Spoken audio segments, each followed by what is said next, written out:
जय जिनेन्द्र। स्वागत है आपका कुंद कुंद कहान भक्ति पाठशाला में। आज की कक्षा में हम सीखेंगे सुंदरी लिपि विज्ञान। तो आइए देखते हैं यह सुंदरी लिपि किस तरह से लिखी जाती है और किन आचार्यों ने इस पर कौन सा ग्रंथ लिखा, इस पर आज हम चर्चा करेंगे। सर्वप्रथम हम मंगलाचरण करेंगे। यह मंगलाचरण सुंदरी लिपि में श्री भूवलय जी ग्रंथ से प्राप्त हुआ है। हाथ जोड़ लेंगे। मंगलम भगवान वीरो मंगलम गौतमो गणी मंगलम कुंद कुंदाद्यो जीव धर्मोस्तु मंगलम। सर्व मंगल्य मांगल्यम सर्व कल्याण कारकम प्रधानाम च सर्व धर्मानाम जिनम जयतु शासनम। जैन पद्धति का महान ग्रंथ श्री भूवलय जी ग्रंथ। वैसे तो जैन आगम साहित्य इतना विशाल और विराट है कि दुनिया के सारे साहित्य को अगर इकट्ठा कर लिया जाए तो भी जैन धर्म के साहित्य का एक भाग भी उसकी बराबरी में नहीं रह सकता। कहते हैं, आपने पुरानी कहानी भी सुनी होगी कि 6 महीने तक जैन आगमों की होली जलाई गई, लेकिन उसके बाद भी आज भी हमारे पास अथाह आगम का साहित्य विराजमान है। इससे हमें यह पता चलता है कि जो हमारे पुराने आचार्य हुआ करते थे, उनका ज्ञान और विज्ञान विविध क्षेत्रों में उन्होंने अपनी लेखनी चलाई। और आज हमारे पास धर्म, दर्शन, अध्यात्म, चारित्र, काव्य, व्याकरण, गणित, ज्योतिषी, आचार विचार, वास्तु, भूगोल, खगोल आदि सभी क्षेत्रों में जैन आचार्यों ने महत्वपूर्ण ग्रंथों का सर्जन किया है। उसी में से आज एक गणित के विशेष रूप से जो हमारा ग्रंथ हमें ये प्राप्त हुआ है, श्री भूवलय जी ग्रंथ, प्रथम ग्रंथ हमें सुंदरी लिपि में प्राप्त हुआ है, जो आचार्य कुमुदेन्दु देव द्वारा रचित है। यह आचार्य हमारे 8वीं शताब्दी से लेकर 12वीं शताब्दी तक के काल का लगभग इनका काल माना गया है, अलग अलग प्रमाणों के हिसाब से। तो प्रत्यक्ष प्रमाण और नहीं मिले। हम ऊपर आप हमारे सारे फोटोज में देख रहे हैं कि किस तरीके से इसका हमने परिचय संक्षिप्त में देने का प्रयास किया है, क्योंकि वीडियो बहुत लंबा हो जाएगा, इसलिए बहुत सारी चीज़ों को हम एक साथ अभी नहीं बता सकते। धीरे धीरे एक एक वीडियो में आप धीरे धीरे इसको समझते जाएंगे और जब आप इसका अध्ययन करेंगे तब आपको इसको अच्छे से समझ में आएगा। आचार्य देशभूषण जी महाराज ने इसकी टीकाएं लिखकर बहुत बड़ा हम पर उपकार किया है। जैनाचार्यों ने सभी आगम लोक भाषा में लिखे हैं। पहले समय में प्राकृत भाषा लोक भाषा के रूप में प्रचलित थी, इसलिए अधिकांश शास्त्र प्राकृत, संस्कृत, अपभ्रंश एवं हिंदी के अलावा भारतीय की क्षेत्रीय भाषाओं में भी लिखे हैं। कन्नड़, तमिल, तेलुगु, मलयालम, मराठी, गुजराती सभी में लिखे गए हैं। लेकिन ऐसा लगता है कि उस समय भाषा और लिपि की समस्याएं बहुत कदम कदम पर आई होगी, इसीलिए अधिकांश ग्रंथ प्राकृत, संस्कृत और कन्नड़ी लिपि में मिलते हैं। दुर्भाग्य से हमारे पास इस अमूल्य कृति पर सरल भाषा एवं देवनागरी लिपि में निष्पक्ष, प्रामाणिक एवं संपूर्ण जानकारी देने वाली पुस्तकों का अभाव है।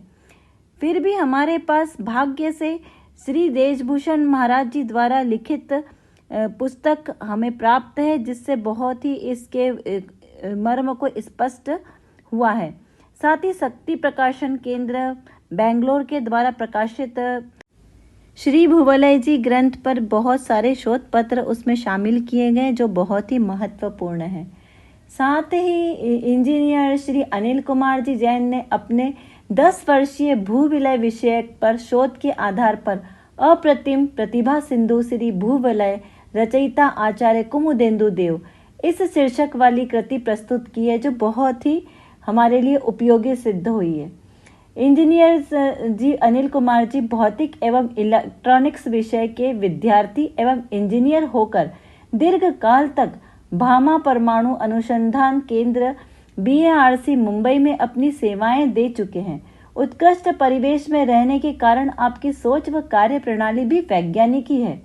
इस कृति में आचार्य कुमुदेन्दु देव के काल, गुरु परंपरा, कर्म भूमि, श्री भूवलय के उद्धारक पंडित येल्लप्पा शास्त्री जी को इस दुर्लभ कृति की प्राप्ति का इतिहास, इसको अनिबद्ध करने की कहानी, आचार्य श्री देशभूषण जी महाराज के महाराज से पंडित येल्लप्पा शास्त्री का मिलन, कृति का राष्ट्रीय अभिलेखागार में संरक्षित होना आदि अनेकों विषयों पर विस्तार से इसमें लिपिबद्ध किया गया है।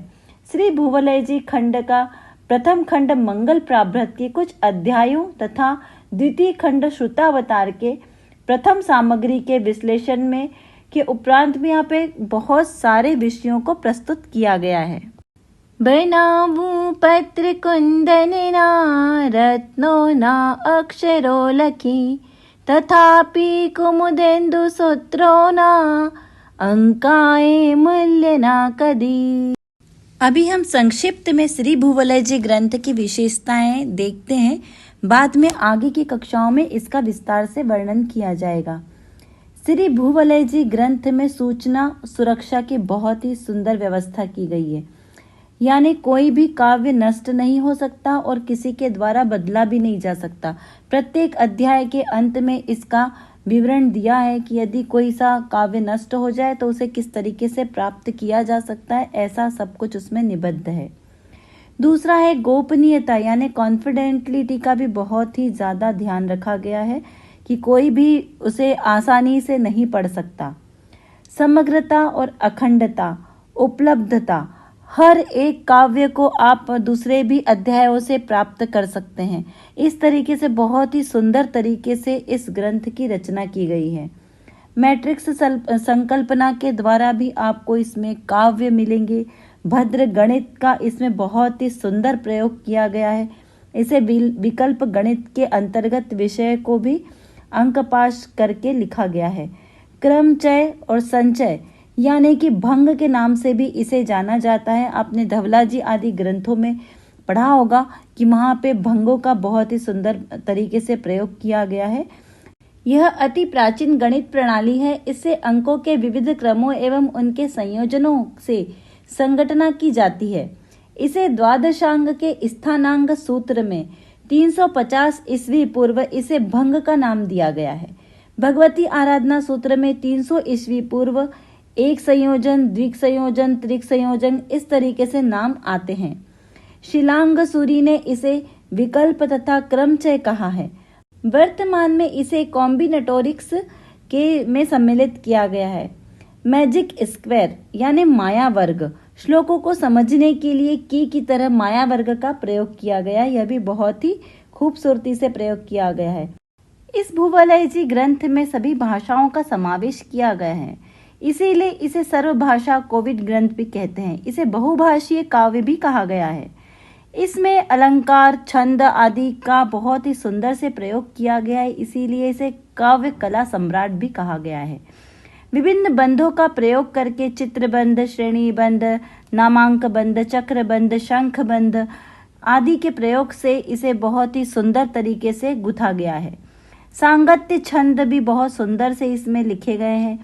अश्वगति, नागबंध, सर्पगति बंध से बहुत सारे काव्य इसमें अंकित किए गए हैं। अंतरांतर साहित्य भी इसमें प्राप्त होता है। अनुपूर्वी से स्तंभ काव्य में समवर्ती से प्राकृत गाथाएं और अक्रमवर्ती से संस्कृत के श्लोक निकलते हैं। जैन सिद्धांत ग्रंथ के साथ में जैनेतर सिद्धांत भी इसमें प्राप्त होते हैं।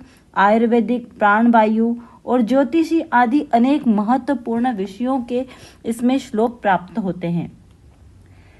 समावेशी दर्शन व्याख्याकार होने से आचार्य देव ने इसमें सभी धर्मों को समाहित किया है। इसमें वेदों के मंत्र, भगवती गीता के श्लोक, प्राचीन जयाख्यान गीता का नेमी दत्त गीता के साथ संयोजन से एक समावेशी आयाम मिलता है। पंचभाषीय गीता का भी इसमें बहुत ही खूबसूरती से प्रयोग किया गया है, जिसमें 2 प्राकृत में, 2 संस्कृत में और 1 कन्नड़ में गीता लिखी गई है। भगवान वृषभ देव ने के द्वारा कही गई पूर्व गीता, नेमिनाथ भगवान के द्वारा उनके छोटे भाई कृष्ण को कही गई नेमी गीता, द्वारिकाधीश कृष्ण द्वारा कुरुक्षेत्र में कही गई भगवत गीता तथा का प्रयोग अध्याय 17 में बहुत सुंदर से किया गया है। भगवान महावीर ने गौतम गंधर से कहा, गौतम गंधर ने श्रेणिक जी से कहा और श्रेणिक जी ने अपनी रानी चेलना से जो महावीर भगवान का संदेश कहा है उसे भगवान महावीर गीता के रूप में प्रस्तुत किया गया है। इस ग्रंथ में द्वैताद्वैत मीमांसा का भी बहुत सुंदर से प्रयोग किया गया है। मंगल प्राभृत के 6 अध्याय में अद्वैत और द्वैत के साथ में अनेकांत तत्व की तुलनात्मक व्याख्या बहुत ही सुंदर तरीके से की गई है। यहाँ पर ऋग्वेद का उद्धरण किया करते हुए आचार्य देव ने गंभीरता से ऋग्वेद के का अनुशीलन किया है तथा जैन सिद्धांतों के अनुरूप ही उसकी व्याख्या भी की गई है। इसमें मानवीय ऋग्वेद को आचार्य देव ने लिया है, अन्य लोगों ने मानवीय ऋग्वेद को गौण करके दानवीय ऋग्वेद को प्रचारित किया गया है, जिसमें हिंसा का पोषण है। पुष्पायुर्वेद के परिपोषक होने के साथ साथ आचार्य देव ने द्वादशांग के 12 अंग के दृष्टिवाद के 5वें भेद में उसमें पूर्वगत नाम से जो भेद कहा गया है, इसके 14 भेद हैं। इसमें से 12वां प्राणवाय प्रावाद नाम का पूर्व है, जिसमें 18,000 श्लोक प्रमाण सिद्धांत रसायन रचा गया है। इसमें समंत्रभद्र आचार्य, पूज्यपाद आचार्य, उग्रादित्याचार्य रचित जो कल्याण कारकुम रचा गया है, उसमें हिंसा का बहिष्कार करते हुए इसमें पराग रहित पुष्पों से ही रसायन और औषधियों का प्रयोग लिपिबद्ध किया गया है। इससे रसमणि रसायन, सिद्ध रस, मंगल काव्य को दिखाने के लिए बताया गया है। इसमें आत्मसिद्धि, वैद्यक, मंत्र, तंत्र, यंत्र, रसवाद, ज्योतिषी, काम शास्त्र आदि के भी सूत्र प्रकट होते हैं। यह 4थे खंड में इसका विस्तार से कथन आता है। वीतरागी देव द्वारा कहे गए आगम का आचार्यों ने जो उल्लेख किया गया है, उसकी महिमा कहना वचनों में संभव नहीं है। इसीलिए अभी हम यहाँ पर विराम करते हुए आगे देखते हैं कि अंक लिपि यानी सुंदरी लिपि के मूल वर्णों की देवनागरिकी में प्रतिस्थापन किस तरीके से किया गया है। यहाँ पे 64 अंक लिए गए हैं, जिनको देवनागरिकी के 64 वर्णों में प्रतिस्थापित किया गया है। यहाँ पर मात्रा के लिए भी एक अलग नंबर दिया गया है, अनुस्वर के लिए भी अलग से नंबर दिए गए हैं, आपको सारणी में दिख रहे हैं। आगे हम इसको इसी प्रकार से देखते हैं कि लिपि क्या होती है, कब यूज होती है और इसका पहले प्रयोग कहाँ से कैसे किया गया है और इस सुंदरी लिपि को हम किस तरीके से लिखेंगे। इस प्रकार के कुछ बिंदुओं पर आज हम चर्चा करते हैं। आदिकालीन से बहुत सारी भाषाएं और बोलियां प्रचलित थी, लेकिन लिखने की पद्धति नहीं होने से कोई लिपि नहीं होती। भाषा तो हम बहुत सारी बोल सकते हैं, लेकिन लिखने के लिए कोई लिपि की आवश्यकता होती है। तभी आदि ब्रह्मा कहे जाने वाले ऋषभदेव भगवान ने अपनी दोनों पुत्रियों को विद्या का दान दिया। प्रथम बार ब्राह्मी जी को ब्राह्मी लिपि सिखाई, जो वर्ण विद्या के रूप में प्रचलित हुई, और सुंदरी जी को अंक विद्या सिखाई, जो अंक लिपि यानी सुंदरी लिपि, इसे यवनांक लिपि भी कहा गया है। इसका विस्तृत वर्णन हमने ब्राह्मी लिपि की कक्षा में परिचय में और विकास में बहुत अच्छे से वर्णन किया है कि लिपि क्या होती है, कितने प्रकार की होती है। यहाँ पर हम बहुत ही संक्षिप्त रूप में समझेंगे। आप वहाँ से इस वीडियो को देख सकते हैं और समझ सकते हैं कि ब्राह्मी लिपि किस तरीके से उसका उद्गम हुआ, कब उससे प्रचलित हुई, वो सब विस्तृत जानकारी वहाँ पर उपलब्ध है। हम यहाँ पर समझते हैं लिपि का मतलब क्या है। अपनी बातों को दूसरों तक पहुँचाने का एक माध्यम, दूसरों की भाषा को अपने खुद समझने का जो साधन है वो लिपि है। बहुत सारी अलग अलग भाषाएं हो सकती है, बोलियां हो सकती है। तो अपने विचारों को, भावनाओं को आदान प्रदान करने के लिए जो हमें तरीके अपनाते हैं, जैसे लिखकर, बोलकर, इशारों से, चित्रों से, चिन्हों के द्वारा, है ना। तो इस तरीके से हम कोई भी चिन्हों का प्रयोग करके भी अपनी बात को दूसरों तक पहुंचा सकते हैं, हाव भाव के द्वारा, जिसे हम बोलते हैं फेस एक्सप्रेशन। देखिए, यदि भाषा नहीं होती, लिपि नहीं होती, भाषा तो हमसे बोलकर बताएंगे, लेकिन यदि लिपि नहीं होती तो आज सोचिए दुनिया कैसी होती। हमारे पास इतने सारे शास्त्र नहीं होते जो हमें ज्ञान जिनवाणी के माध्यम से, शास्त्रों के माध्यम से जो इतना अमूल्य ज्ञान मिलता है, आयुर्वेद का, ज्योतिष शास्त्र का, भूगोल का, वाणिज्य, शिल्प, व्यवसाय का, ये सब हमें कहाँ से मिलता। देखिए, इन जो हमारे पुराने आचार्यों ने जो हमें इन ताड़ पत्रों पर, पांडुलिपियों पे, ताम्र पत्रों पे जो हमारे को ये अंकित करके दिया है, ये वही धरोहर है जो वो लिख पाए, यानी लिपि के माध्यम से, चाहे वो इस तरीके से चित्र लिपि में लिखी हो या फिर किसी अन्य लिपि में, जैसे कन्नड़ लिपि में लिखी हो या फिर ब्राह्मी लिपि में लिखा हो, तो इस तरीके से जो लिखने की कला होती है उसे लिपि कहते हैं। ABC हम जो वर्ड्स लिखते हैं ये भी क्या है, लिपि है।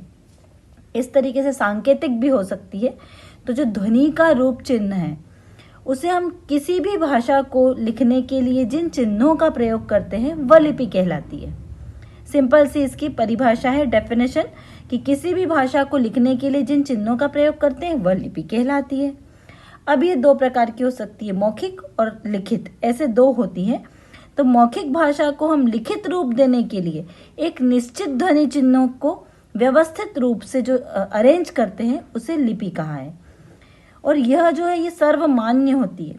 जो चिन्ह होंगे वो सर्वमान्य, जैसे हमने क्वेश्चन मार्क्स का चिन्ह लगाया तो ये सर्वमान्य चिन्ह है, ठीक है। तो ऐसे ही ये निश्चित चिन्ह होते हैं। फिर अलग अलग भाषाओं की अलग अलग लिपियां होती है। कुछ लिपियां ऐसी होती है जिनकी भाषाएं तो अलग अलग होती है लेकिन लिपियां उसमें सेम होती है, जैसे गुजराती है, प्राकृत है, संस्कृत है, हिंदी है। तो इन सब की लिपि कौन सी है, देवनागरी की। तो ऐसे ही हम अपने भाव, मन के भावों को, विचारों को यदि लिखित रूप नहीं देते तो ये सारी दुनिया के रंग फीके दिखते, सभी दीवारें खाली होती, कोई पेंटिंग नहीं, पोस्टर नहीं। अभी हम जगह जगह देखते हैं विज्ञापनों की भरमार। तो अगर लिखावट नहीं होती तो इतने जगह जगह पोस्टर नहीं होते। कम्युनिकेशन का साधन ही हमारा लिपि है। एक दूसरे को अपनी बात पहुंचाना हो तो हम कैसे पहुंचाएंगे, लिख कर, पत्रों के द्वारा। पहले जमाने में पत्र चलते थे, तो ये सारी चीजें हम कैसे लिखते हैं, लिपि नहीं होती तो ये सारी चीजें शून्य हो जाती। अपने चित्रों को भावनाओं के माध्यम से व्यक्त करने का नाम वह भी लिपि है। जैसे इस चित्र में आपको दिखाया जा रहा है कि एक शादी का प्रसंग है। यह आदिनाथ भगवान के समय की चित्र लिपि है जिसमें आदिनाथ भगवान के विवाह का प्रसंग यहाँ पर दिखाई दे रहा है कि किस तरीके। तो ये सारे इस तरीके से अलग अलग तरीके से हम अपनी भावनाओं को व्यक्त करते। अब देखते हैं कि भाषा में और लिपि में क्या अंतर होता है। भाषा सांकेतिक, प्रतीकात्मक और मौखिक भी होती है, जबकि लिपि लिखित ही होती है। भाषा के लिए लिपि होना कोई आवश्यक नहीं है, लेकिन लिपि लिखने के लिए आपको लिपि की आवश्यकता होती है। भाषा पहले आई, लिपि बाद में आई। 40,000 भाषाओं में से 400 ही लिखी जाती है, यानी कि कुछ भाषाएं ऐसी है जिन्हें लिखना जरूरी नहीं होता और कुछ भाषाओं को एक ही लिपि के द्वारा लिखा जाता है। जैसे अभी मैंने बताया गुजराती, संस्कृत, प्राकृत, ये सब की देवनागरी की लिपि है। इस प्रकार से कुल 40 लिपियां हैं और इन 40 लिपियों में से अकेले भारत में ही 11 लिपियां प्रचलित है। उनके अनेक बोलियां बनती हैं जिसे हम प्रांतीय बोली कहते हैं ना। मातृभाषा, देश भाषा यानी राष्ट्रभाषा, ऐसे अलग अलग तरीके से उसके भेद किए गए हैं। अकेले राजस्थान में 150 बोलियां बोली जाती है जिसे हम लोक भाषा कहते हैं। ऐसे लिपि को लिखने की पद्धतियां ये भी अलग अलग होती है ना। तो उन 4 प्रकार की इस प्रकार की पद्धतियां बताई गई हैं। उसमें से फर्स्ट है चित्रलिपि।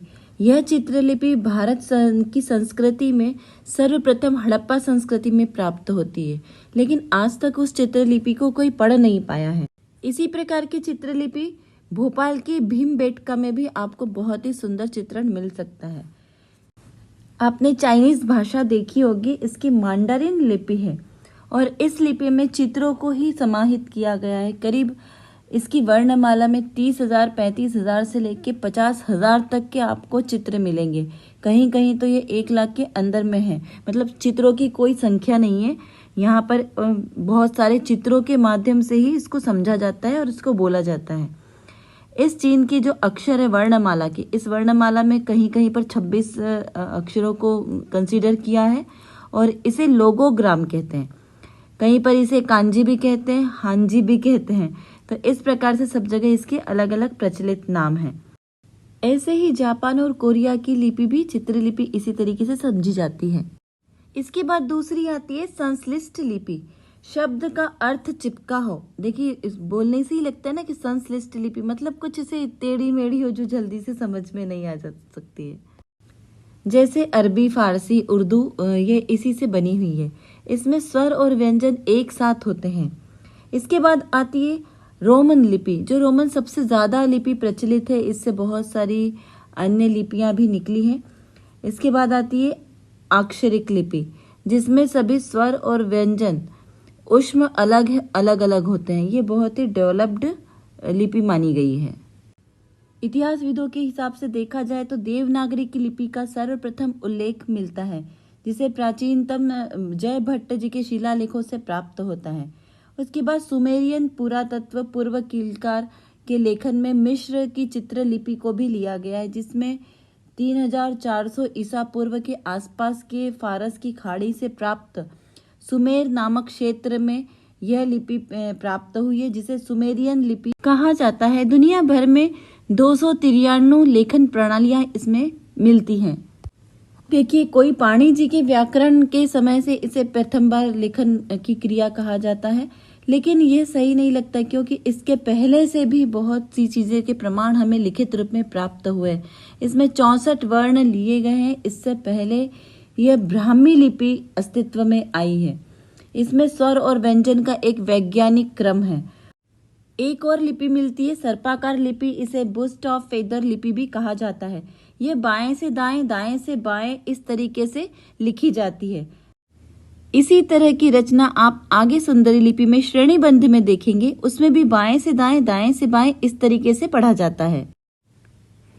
चलिए अब देखते हैं हम सुंदरी लिपि की वर्णमाला। यहाँ पर किस तरीके से इसमें स्वर और व्यंजन यहाँ पर भी अलग अलग हैं, मिक्स नहीं है। बहुत ही यह आसानी से समझ में आने वाली हमारी सुंदरी लिपि है, जिसमें हमारे जो देवनागरी की लिपि के हैं, मैंने यहाँ पर ही सारे आपको अक्षर बताए हैं, पूरी वर्णमाला, उसमें कौन सा नंबर किस के लिए प्रतिस्थापित करना है, यह सब आपको इस चार्ट में लिखा हुआ है। इसी आधार से हम आगे की इसको सीखेंगे। जब आप क्लास को पूरी तरीके से अटेंड करेंगे तो आपको ये बहुत आसानी से समझ में आ जाएगा, इतना ज़्यादा टफ भी नहीं है। तो सुंदरी लिपि में हर एक मात्रा के लिए, हर एक वर्ण के लिए अलग अलग शब्द है। इस प्रकार कुल 64 मूलांक यहाँ पर लिए गए हैं। अभी देखिए, हम कोई भी वर्ण हम लिखेंगे उसको किस तरीके से वर्ण विच्छेद करके यहाँ पर प्रयुक्त होता है। इसीलिए पहले हम देखते हैं कि वर्ण विच्छेद क्या है। तो किसी शब्द में आए सभी अक्षरों में व्यंजन और स्वर दोनों को अलग अलग करके लिखना वर्ण विच्छेद है। इस वर्ण विच्छेद में ध्यान रखने वाली बात है कि जो अक्षर पहले से ही आधा है उसे हम हलंत के रूप में लिखेंगे। आप उदाहरण के रूप में भी देख सकते हो हमारी स्क्रीन पर कि जैसे लिखना है महल, तो महल को कैसा हमने लिखा है। इसी प्रकार से अनुस्वर और अनुशासिक संयुक्त जो शब्द वर्ण है उनका विच्छेद करके हमें लिखना है। तो इस तरीके से यहाँ पर अलग अलग लिखा जाएगा।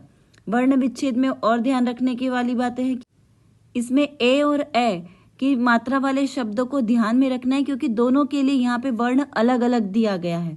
तो आपको ये ध्यान रखना है कि मात्रा कौन सी लगनी है, तो उसके अनुसार ही यहाँ पर हमें उसका मूलांक लिखना है। जैसे कि ए लिखने के लिए उसमें 19 लिखेंगे यानी 19, और यदि ए की मात्रा लगाएंगे तो वहाँ पे 20 लिखा आएगा।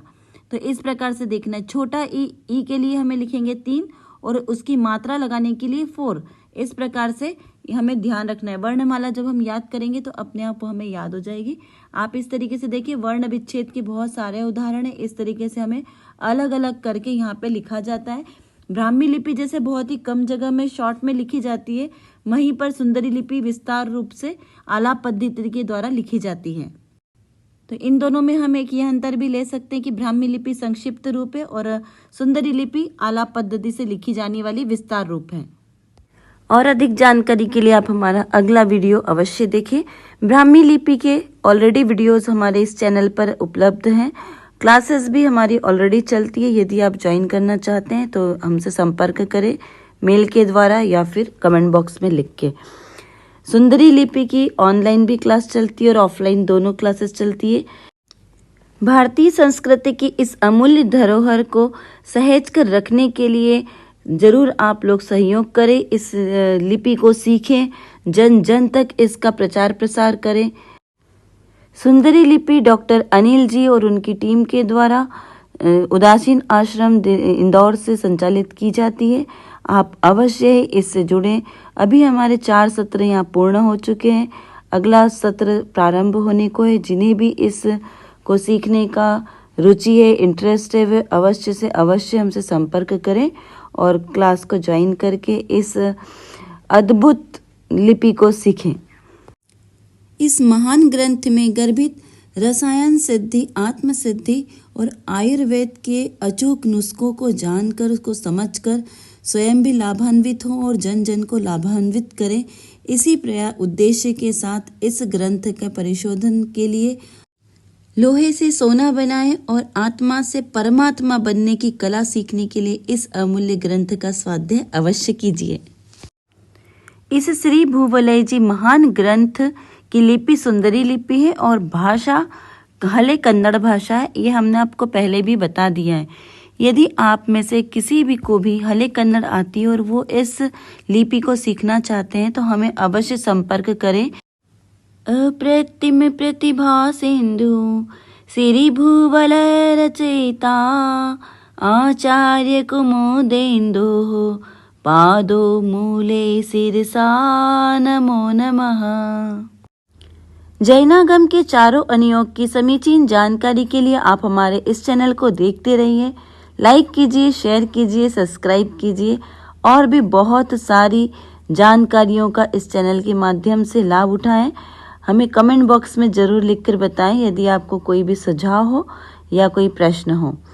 बस आप इसी तरह अपना ज्ञान बढ़ाते रहिए। सभी स्वस्थ रहें, प्रसन्न रहें। जय जिनेंद्र।